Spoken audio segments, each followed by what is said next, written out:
Welcome back to the JT Show, SuperTalk Mississippi. Cruising into the third hour. And joining us now on the guest line, Senator Briggs Hopson, chairman of the Senate Appropriations Committee, representing Mississippi Senate District 23. Thanks for coming on, Briggs. Glad to be with you, Gerard. So, been a rather, first time you and I have talked on the air, been a rather interesting session to say the least. Let's start by talking about this small business relief bill that wandered its way through the legislature and ultimately was signed by Governor Reeves. How are you feeling about that at this point?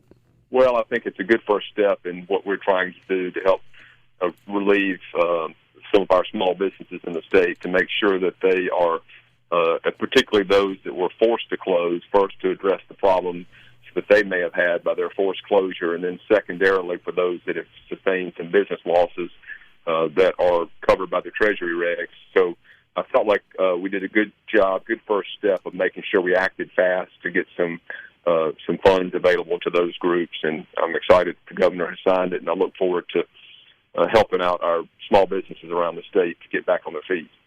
Yeah, absolutely. And so just to sort of level set for our listeners, there's two aspects of it. It's a $300 million of the $1.25 billion allocated to the state from the federal government under the act. And the first portion of it involves an automatic $2,000 check that would be sent to businesses that fall into certain industry categories that were forced to close.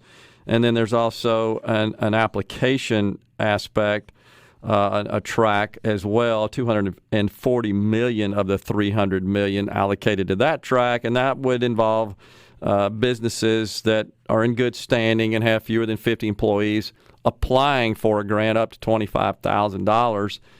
I guess the question that would be on folks' mind, Senator, is how quick do you think we can get these $2,000 automatic payments out? Well, first of all, let me comment what a good job you did explaining the bill. You should have come on the floor, Gerard, and explained the bill, because I think that was a very good summation. But I am hopeful, now that the bill has been signed, so keep in mind it just got signed yesterday or day before, my days running together. But now that it's been signed, then the process can start where by the first $60 million that you mentioned will be run through DFA, and they will get the information from the Department of Revenue as to those businesses that would qualify. I'm hopeful that part will run very quickly. The second part is going to be a little bit slower because you mentioned there's an application, and that's got to be drawn up. We put $900,000 into the bill for the purposes of a independent contractor to come on board with NDA. The second part will be handled through the Mississippi Development Authority. Mm-hmm. That $900,000 can be used to contract with a group that has experience in this, and they're going to set the standards for the application. And of course, we'll review the different applicants, the information that the applicants submit to them to make sure that they qualify, and then at what level, what dollar figure they would qualify. So that will take a little bit longer. I'm hopeful that it will be the second part will be no more than 2 or 3 weeks down the road, but I think we're moving in Mississippi. We're probably ahead of most states in the country on doing this. Yeah, and the governor certainly noted that as well, and I've tried to investigate that a little bit on my own, and it does seem like we're somewhat ahead of the game to a great extent. Senator, are you pleased with the $300 million? Do you think that's just on target, not enough, too much? And we got $925 million left to do something with, and there's lots of discussion about that. How do you think about the $300 million at this point? Well, I think the $300 million is a good first step. I mean, the concerns that you have obviously are that, one, is there are so many unknowns that we have to look at for not just the businesses, but all of our agencies in the state and the cities and counties and hospitals and others that have suffered besides small businesses. So there are other people out there besides small businesses and other corporations and agencies. I think the second part is, and let me kind of turn it to what you may want to ask me at some point during this conversation. Sure. And that is appropriations. I'm in my office at the Capitol right now looking at budgets for 2021, not to mention I'm looking at deficits for 2020. Yeah. Some of that cannot be covered by the coronavirus. Some of it may be able to be utilized in various ways. This is going to be the most challenging year, I suspect, in maybe the history of Mississippi, trying to figure out, first of all, how significant the losses are going to be for our state, and then secondly, where these federal funds can be plugged into the agencies and the different groups that rely on state and federal funding to make sure that they're able to provide the services that our citizens need. I mean, you stop and think about it. If you can't fund corrections, obviously you don't have people there to take care of the prisoners. If you can't fund the Department of Public Safety, you can't get driver's license to take care of. You can't have troopers on the road. You can't have Bureau of Narcotics and Bureau of Investigation and so many things that they do. And the list goes on. Education's huge. You know, education's an enormous issue in our state, and it's a big part of our budget.